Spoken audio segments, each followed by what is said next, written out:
Back into The Chosen Season 1, Episode 4 here is kind of the mid-season finale. This is how they shot it originally. I believe they started shooting the show in 2018, and so back then when they were starting to shoot it, essentially they only had money to do the first 4 episodes. So this was a very scary time for them because they were spending all of this money to do the show correctly, to have the right cameras, to have the crew, to have the actors, right, come into place for episodes 1 through 4. But episode 4 was the last time that they shot anything until they got the go-ahead for the rest of the season and then into season 2 as well. So it took quite a while for them to kind of get up and rolling and get the money and the backing and the crowdfunding. This is before really anybody knew about The Chosen, right? All they had seen was a pilot of The Shepherd, and those that had invested into the show began to do so right before these first 4 episodes came out, and then we continued from there. So this episode is kind of the mid-season finale, and it really does feel that way throughout the entire storyline and getting into the end of this episode. This is also a huge chunk of Bible that we kind of get here as Peter is finally called to be an apostle of Jesus, or at least a follower of Jesus at this time.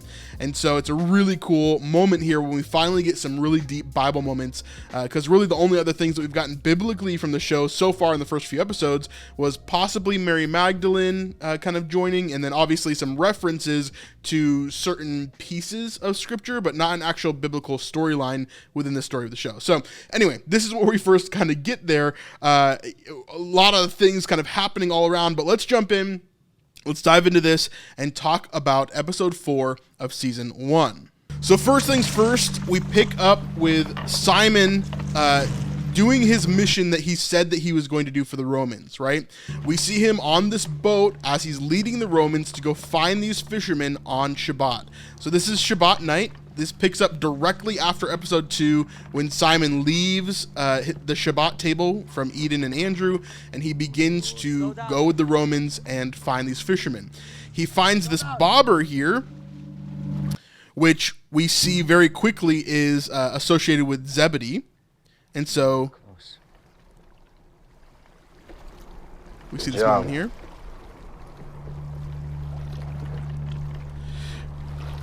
We see as the Roman here says, "Good job" to Simon. And of course, this is a big deal for him as he's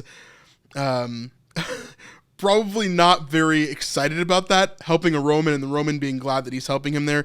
The "good job" there is kind of sarcastic, and he's not 100% sure like how to take that there. This is when he looks down at the bobber and we see something very specific. Now, this is the letter Z, which of course is Zebedee within, this context here.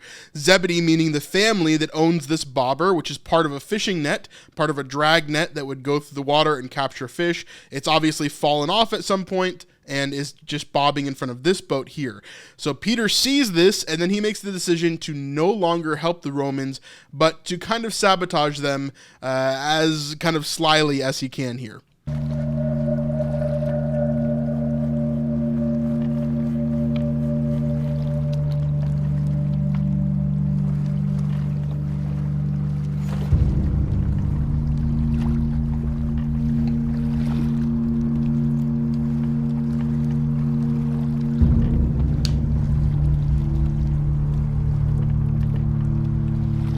Hard to port!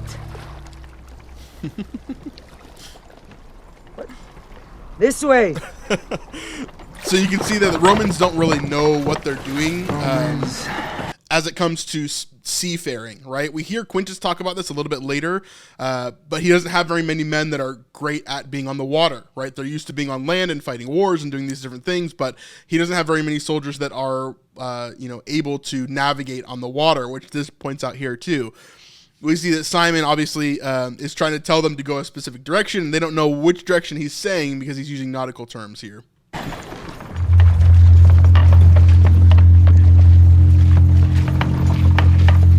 Now, I will say throughout most of The Chosen, the boats that they use are actually fairly accurate. There's a boat that is in Capernaum, Magdala area near the Sea of Galilee today that they found that is over 2,000 years old. It's from about the time of Jesus, and they found it in the banks of the Sea of Galilee, kind of hidden under a ton of different mud and stuff hidden in the bank itself. And so they had this whole operation of scientists come in and excavate this boat, and now it's finally on display in that area over there. You can go to it pretty much at any time and go check out this amazing boat. And it's very similar to these. It's about the same length that you're kind of seeing here. And the wood obviously is much deteriorated from what we're seeing here, but it would have been wooden planks that kind of go down the sides and then ribs that would have filled in the boat. Similar to something that we would see today, but definitely, obviously handmade, a little bit different than what we would manufacture today when it comes to a wooden boat. But very, very cool still that we get kind of an accurate image of what that looks like, even back during the time of Jesus.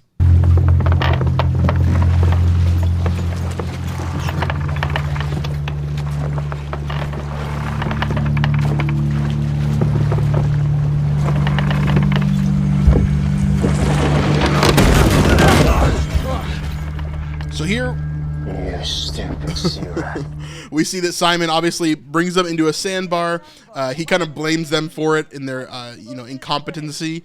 But we see as he kind of starts this and brings them into a sandbar, which obviously makes the Romans pretty upset. Now, if we go past the intro song here, we get to the end, and there's a really interesting part at this beginning section here with Peter as he is now kind of with the Romans here. They suspect that he did that on purpose, and they suspect that he is kind of being a traitor to them, not following what he said that he was going to. He's capable of savage violence against those who betray, and if I can hold him off for a week, perhaps. Think of Eden. If you even walk down the same road, Make good on your promises, dog. I missed it, didn't I? Let's go back a little bit. So the beginning of this section here, we see as the Roman has his sword out to Peter's left ear. His kindness.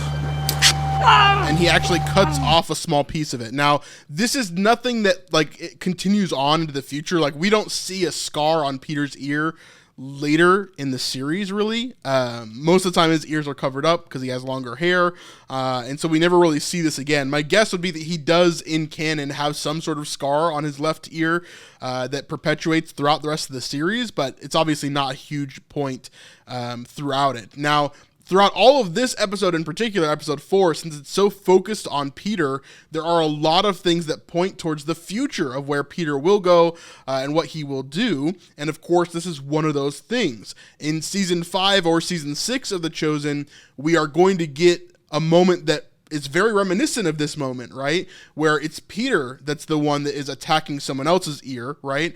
And he chops off their ear, and then Jesus is able to heal it as he's being arrested, right? So this is obviously a foreshadowing moment for Peter as well, looking towards the future of where he's going to be. And so the tables will kind of be flipped, in that realm there. So we see the Romans do that. They're upset with him. We're going to see this play out a little bit later in the episode as well, but let's continue on through the next scene as we go. So the big thing about this episode here is that the walls begin to close in on Peter overall, okay? We're getting to a point we're getting to a point with him where everything is beginning to fail. It's not just one or two things, right? It's not just his relationships, it's not just his career, it's not just his faith, but all of it begins closing in on him at the same time. And so here we're seeing kind of the second version of that. The first wall that's closing in on him is the Romans, okay? The second wall that is closing in on him is now James and John and Zebedee. So let's jump into this.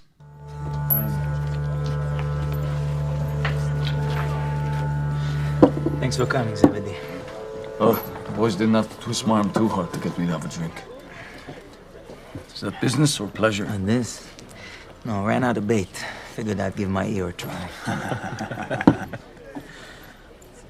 So I will point out here as well, obviously we have a different Big James during these first 4 episodes. We have had 3 Big Jameses. He's definitely been the most recast character throughout all of The Chosen so far. Season 1 is split up into 2 of them, so episodes 1 through 4 is played by one Big James, and then episodes 5 through 8 are played by a second Big James. And so if you don't recognize Big James from later on in the series, he's the one that's sitting to the left of Zebedee here. And Zebedee looks much younger in this episode as well, which is a really interesting piece as well. Maybe someone didn't like your sense of humor. Why are we here, Simon? I made a deal with the Romans. So that's Big James there to the left.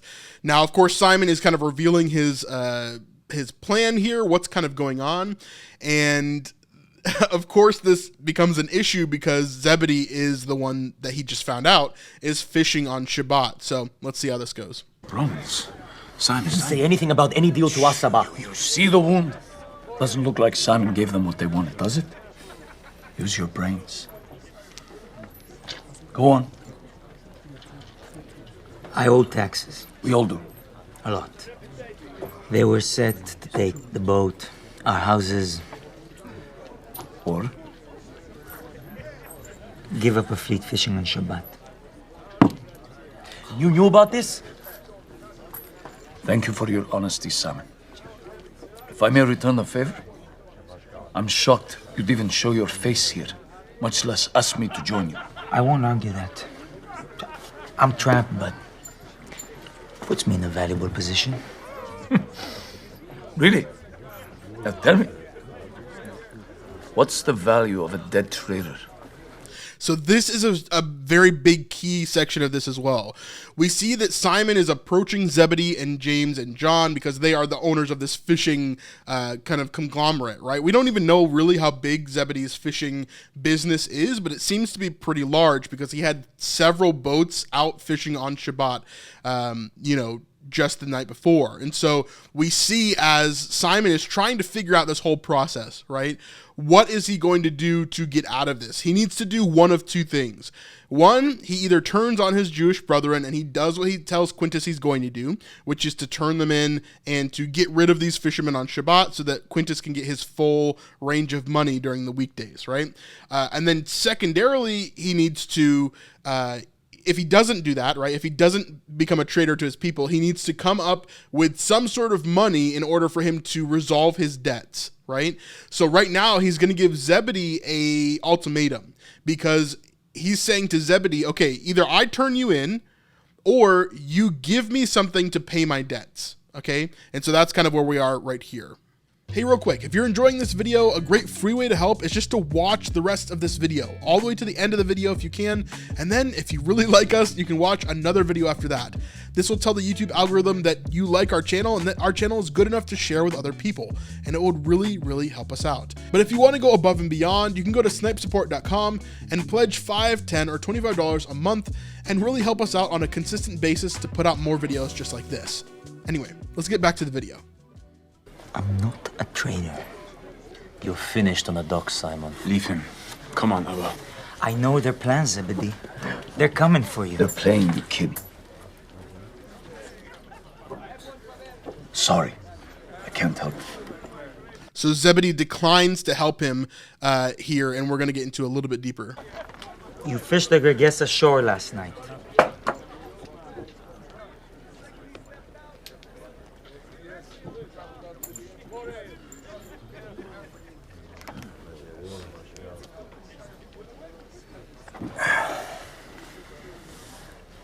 Maybe I did. Maybe I didn't. You dock 6 ships.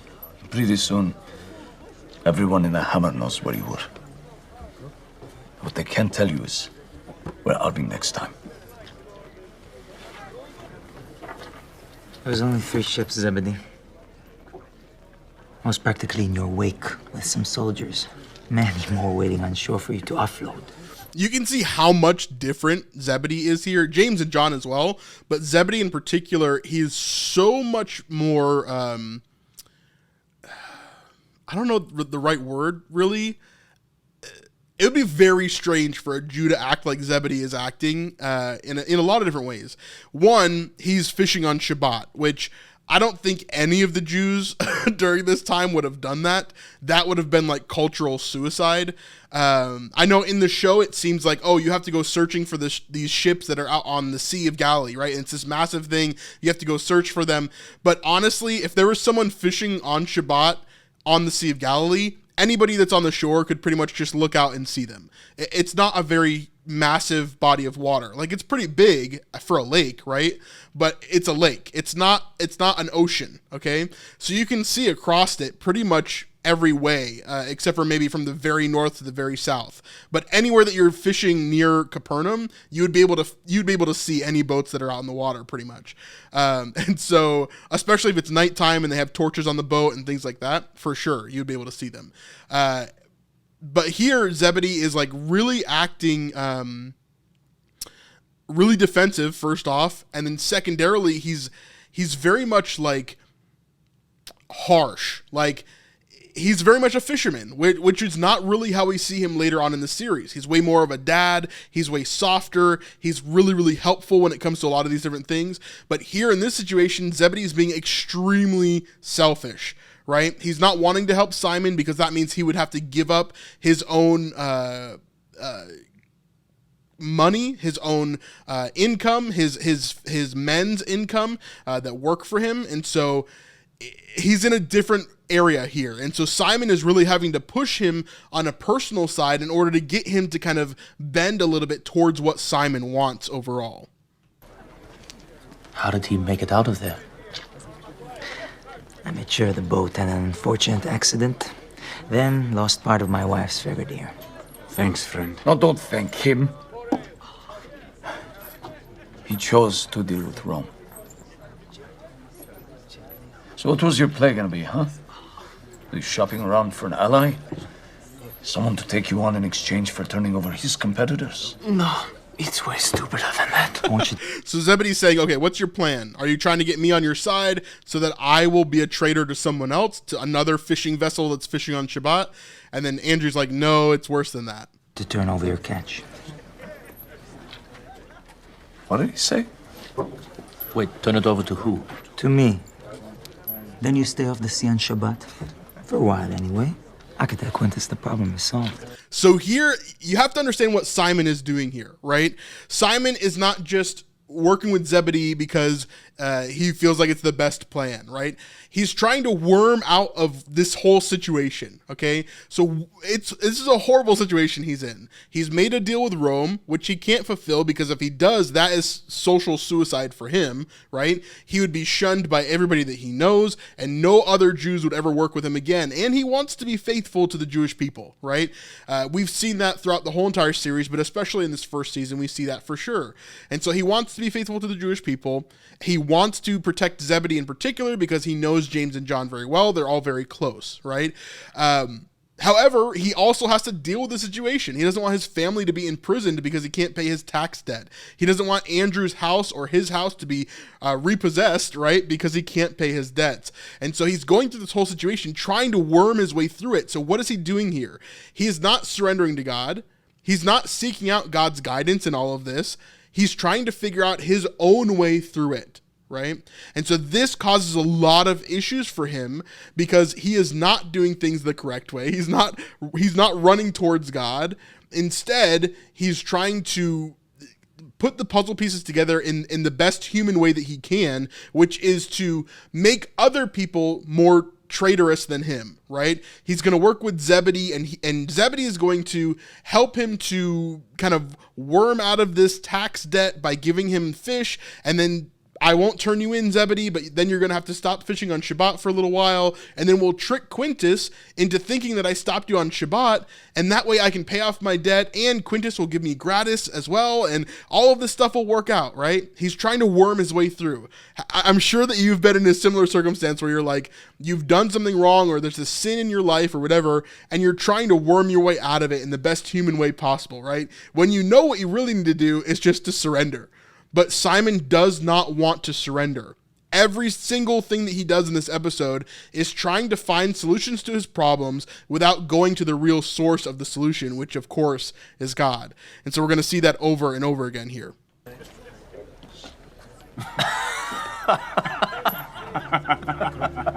This is pointless. He's right. It's just one night's work. 40 nights.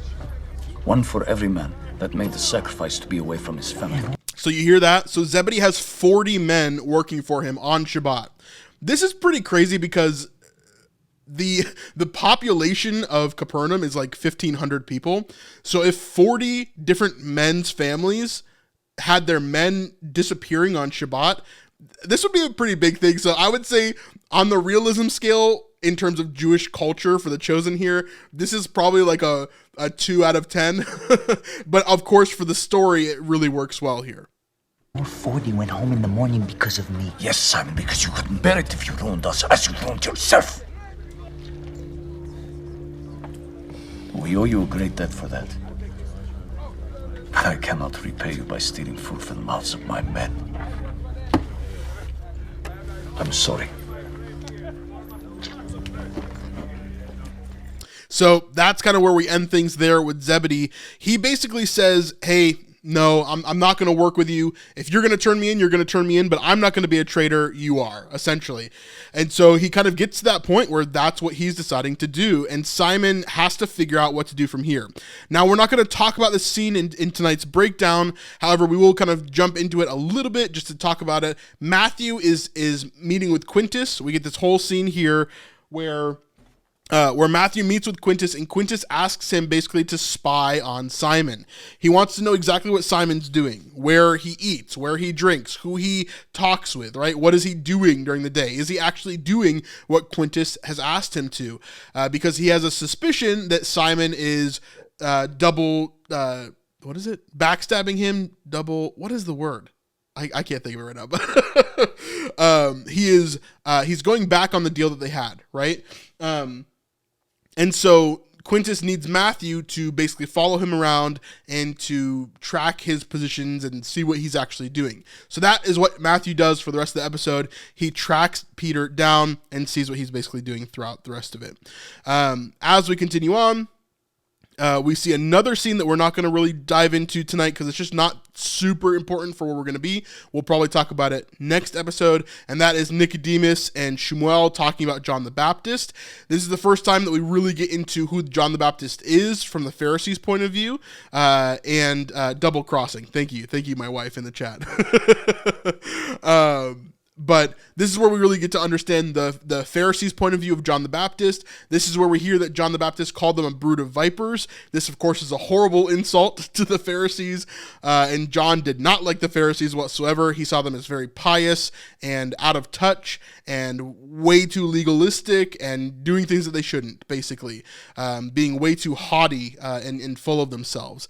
And so here Nicodemus kind of gets wind of John the Baptist, and he starts to believe almost that John the Baptist is the Messiah, that he thinks healed Mary, but he's not quite sure yet. So he wants to go and talk with him and see what's kind of going on, but we don't see that until later on in the season. So that is that there.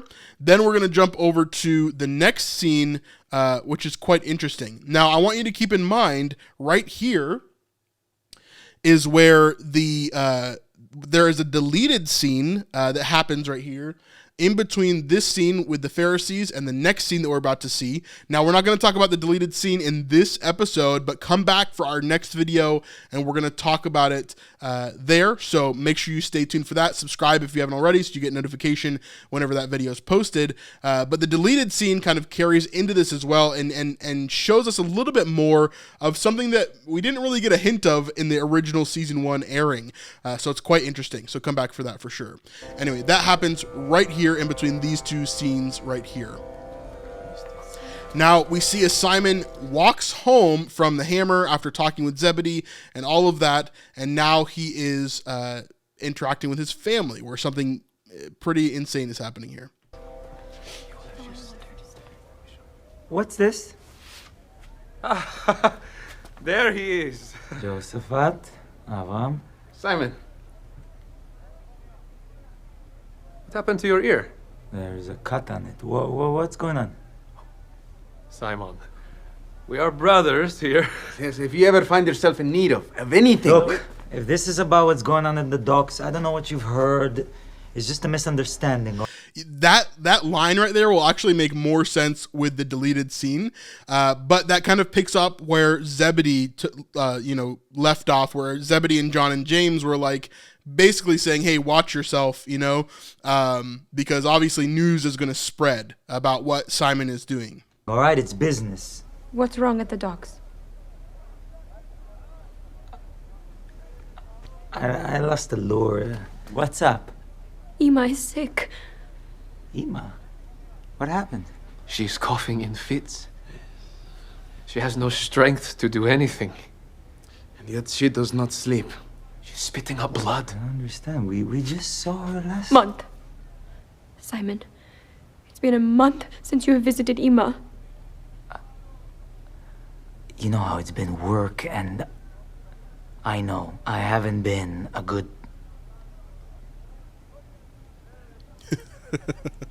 Wait, why are they here? I love the switch there. Like, he goes from this defensive kind of like, oh man, yeah, I shouldn't have done that. So sorry. You know, what's going on? And then he like switches to be like, wait a second. Why are these people in my house? Why are your brothers here? What's going on?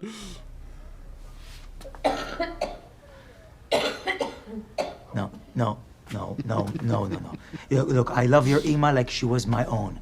But, She loves you. But we can't take... Abraham and his family are all in my home This already. is really bad timing. When is a good time to fall ill, Simon? Guys, the answer is no. You knew it. You always told me. What kind of man are you? Son of Jonah. You always told me. You have no honor, son of Jonah. The audio here has always been weird to me. There's like some weird like echoing parts. I'll rewind it so you guys can hear. But the audio here is always like a little bit off. There's a couple of things in this episode that are a little bit off to me. No. Look, I love your Ima like she was my own. But, She loves you. But we can't take... Abraham and his family are all in my home This already. is really bad timing. When is a good time to fall ill, Simon? Guys, the answer is no. You knew it. You always told me. What kind of man are you? Son of Jonah. You always told me. You have no honor, son of Jonah. so good at punching your head. Sucker punching me, yeah, where's the honor in that, huh? Stop it! Joseph, Ibrahim. If Simon says it's a bad time, he has good reason it's a bad time. Thank you. I love this scene. It might be one of my favorites, if not my favorite in all of season 1. I was trying to think about it today. Would I call this my favorite scene in all of season 1? Maybe. This is such a good example of what marriage looks like. And biblical marriage, you know, even when things are not going right, even when things are hard, even when you're really dealing with some tough situations, it's so interesting to me to see how Eden navigates the situation, how Simon navigates the situation, and yeah, it's really, really cool. The fact that she defends Simon here in front of her brothers, but then continues to have the stance that she has and have the argument that she has throughout the rest of this is such a good wifely thing to do. Eden. A bad time for you, not for me. Ani. No. If I can't be there for my own Ima when she's sick, what am I? I'm nothing. I'm not a daughter. I'm You'll not a always sister. be. Nothing. Avram, Jeho, please, go be with your Ima or go outside and need some privacy. Eden. I'm not talking to your sister. I'm talking to my wife in my own home. And if you're not out of this room in 3 seconds, I will beat you both with my bare hands. Yeah, I've had conversations like this with family members as well. Family members that want to step into my marriage and have an authority over me in my marriage. And I've had very similar conversations like this. So I totally get where Simon is coming from right now. He's like, I get that you have, you know, you're bought in with your mom and everything, but I'm not talking to your sister right now. I'm talking to my wife. So let me have this conversation. This is my house, you know?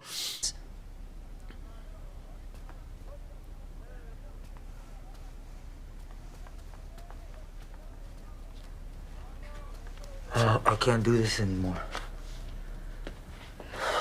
Please listen to me. I haven't been honest with you. There's no woman. It's not gambling. Look, a few days ago, I looked you in the eyes and I told you, I've got this. I lied. So here we're seeing as Simon is doing something else, right? The first wall that's coming in is the Romans. He tries to sabotage them. Obviously that backfires on him and they cut off a part of his ear. Then next we see him with Zebedee and James and John. He tries to make a deal with them, tries to use his human wiles, right? His intellect to try to get out of the situation. They deny him and he moves on from that. He again is hurting that relationship. Now relationally with Eden, he is not doing anything that is like horrible, right? He's coming to her with the truth. However, he is still not surrendering to God, right? He's trying to surrender to Eden and explain things to her here, but he's still not surrendering to God here. He's still trying to fix the problem by explaining things to her and maybe coming up with a new plan with her, right? And so let's see how that kind of plays out for him. What do you mean? I've been fishing on Shabbat because I've had no choice.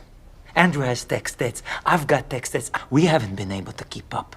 I did some things I'm not proud of to fix it, and now it's gone bad. And we're in trouble. We? What do you mean? I'm in trouble. But we, because I need a miracle, or I can be in big trouble. I'm not a child. Stop speaking in riddles. Tell me what's happening. I could go to prison. We could lose the house. What? The cut in my ear, it's from a Roman. Simon! If I don't catch a ton of fish or get some help somehow, they'll arrest me. Or kill you. They are Romans. Yeah, so I need to go Go now. where? To fish. I gotta spend the rest of the week doing nothing but catch every fish I can and hope I can fix this somehow. Again, he's trying to catch every fish he can because fish equals money for a fisherman, right? So he's trying to get all the fish that he can so he can sell them at market, and then he is able to pay the debt that he had, going in from the future. So that's why we can't take your Ima. It's just not possible. No, she has nothing to do with this. I will not let you punish her for your sins. Eden, you can't do this alone. Can't tell me what I can or can't do. You have had your eyes closed around here, and God is with me, even if you aren't. Yeah, man, every time I see Lada act in season 1, it always reminds me how good she is, because I think she's one of the best in this season. Not that there's not a lot of great acting moments within the first season even, but for her specifically, with as little information as she had to go on, with as little maturation of the actual show that there had been, she doesn't have a lot to rely on, right? Being the wife of Peter here, she's done so much to create this character and make it come alive. It's so good here. And of course, the writing helps with that a lot as well. This is what really I fell in love with in the first season of the show, was the writing of the show is just amazing. Sorry. Where is your faith? What? You heard me. And faith isn't gonna get me more fish. So again, we see this point where Simon comes to, she says, Eden says, "Where is your faith?"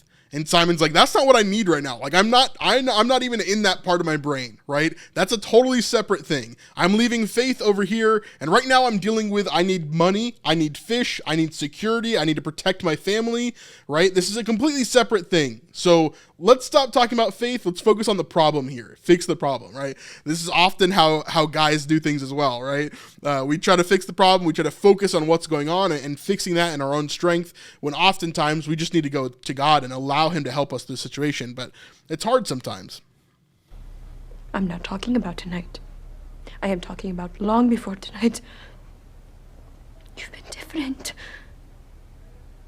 Before it was gambling, and now it's working and trying to do everything yourself.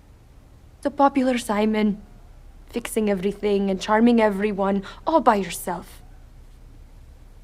And fishing on holy days without even thinking about it, with no respect for our God. What about Pikuach Nefesh? So here he mentions again the Pikuach Nefesh, which is the law essentially that allows you to break the law.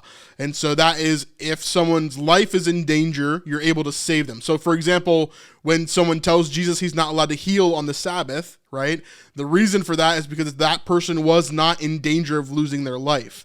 If that person was choking, for example, or they needed some sort of antidote to a poison, right? Of course you could heal them on the Sabbath. Of course you can save them. That would be following the Pikuach Nefesh. And so he brings that up here as kind of his excuse for why he's been doing these things. We can break a commandment to save a life. Our lives are at stake You don't know that because you have not pursued the Lord lately. Not like the man that I married. That is why you are stuck and you feel desperate, and now you're off to try to fix it yourself again.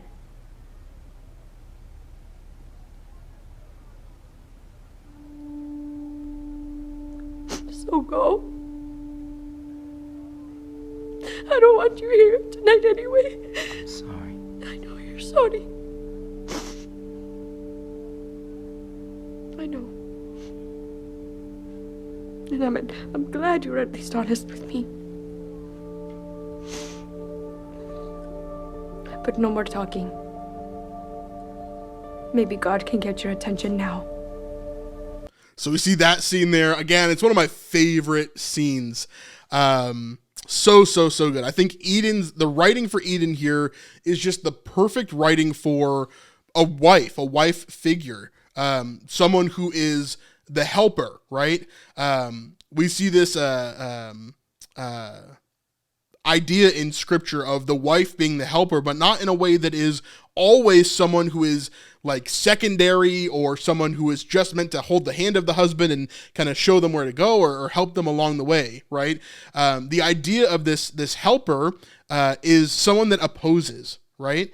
So a wife and a husband are supposed to go like this and have this friction that goes back and forth so that you're not too far one way or too far the other, right?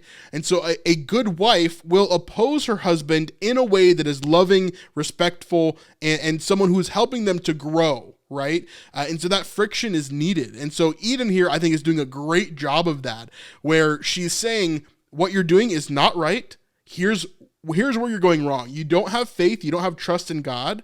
But thank you for being honest with me. Thank you for moving in the right direction. But here are the things that we still have issues with, right? So she's going through this process of being like, okay, some things here are good. Some things here are really bad. We need to figure this out. And the first thing that you need to do is to go to God, right?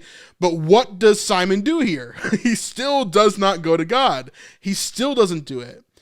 He continues to run away, and the next scene that we're going to see with him even gives him a way out, and yet he still doesn't take it here. So let's go to that scene. What are you talking about? Stomach. Simon! It's happened. It's happened, Simon. What are you talking about? Did you run all the way from Jerusalem? We're saved. We're saved. I saw him with my own eyes. So this scene is quite funny. Again, from the very beginning of The Chosen, we have seen them do a lot of different things. For example, shrinking distances or shrinking timelines or extending timelines or vice versa. So this is one of those moments, probably the very first moment that we're seeing that. For example, Simon here says, "Did you run all the way from Jerusalem?" And that's meant to be a joke in the show, but actually he would have run from pretty close to Jerusalem. Right north of the Dead Sea, around the Jericho area, is where they believe that that John baptized Jesus, and it's where John was kind of practicing and preaching and doing all of his things on the Jordan River, but it was near the Dead Sea, actually, a little bit north of it. And so pretty far away from the Sea of Galilee. I mean, quite a while away from the Sea of Galilee. And so he would have had to spend probably 2 days or so coming back to the Galilee area, instead of like just seeing him that morning and then like running up to the Galilee area. And we know that he was here just earlier in the day because we saw him in the bar, right, with Zebedee and John and James. And so the timeline here is very, very, very, very shrunken. Even if Jesus was baptized at the very base of the Sea of Galilee, it still is not enough time for Andrew to come back. It still would not make any sense. So just one of those things where you have to kind of suspend your disbelief a little bit in The Chosen sometimes in order for things to kind of work out in the way that the writers intend. It's hard for me to do that, though. Definitely hard for me to do that. But funny moment here. Simon. Who? It was incredible. Andrew, who did you see? The Lamb of God. He who takes away the sin of the world. Simon, we're standing by the Jordan, and John the Baptizer pointed at the man who was walking. Simon, are you listening? Yeah, you're just not saying anything. This is the first scene that Noah actually was in, by the way, with Shahar here. So this is the first scene that they ever shot together here. I saw the Messiah today. The man all of us, including you, have been praying for our whole lives. Don't you even care? Was he a big man? Big? No. Rich. So you didn't seem he could bail us out of this debt to Rome? Maybe he was a doctor. Oh. So he can't help with Eden's Ima, who's now living with us, Andrew. That's just... So pardon me if I'm not exactly jumping out of my sandals because Creepy John pointed at someone.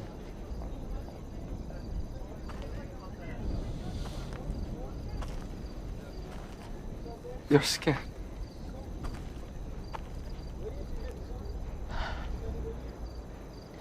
Lost everything. Burnt every bridge. And that's how he's feeling, right? We're talking about these walls closing in, these bridges being burned, right? He's burned the bridge with the Romans. He's burned the bridge with Zebedee. He's burned the bridge with his wife. Like, all of that is starting to fall in on him now. And now this is a moment where Andrew is coming to him and saying, none of that matters. Like, you have a hope, right? Jesus is here. The Messiah is here. The hope is here, right? You don't have to worry about any of this stuff. And yet, still here, Simon kind of denies it and doesn't take it as truth.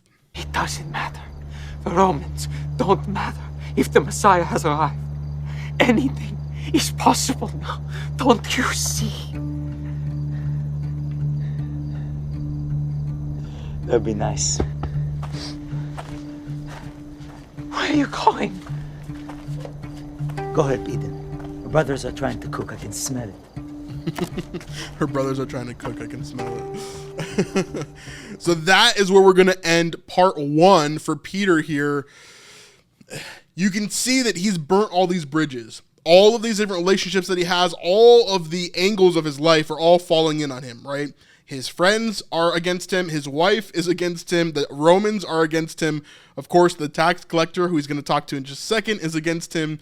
So there's a lot of things that are happening. So what happens whenever Peter has to go through all of this and then eventually meets the Messiah? That's what we're going to talk about next time. If you want to see the deleted scene that's a part of this episode here, go ahead and check out our video that's going to come out very soon. And you'll see the deleted scene that they released quite a while ago, actually. So we're going to check that out and we'll talk about that. It's got some really unique, interesting things that kind of add, but also take away from this episode. So I'm kind of glad it's gone. We'll talk about it when we get there. Anyway, we'll see you on the next one. Peace.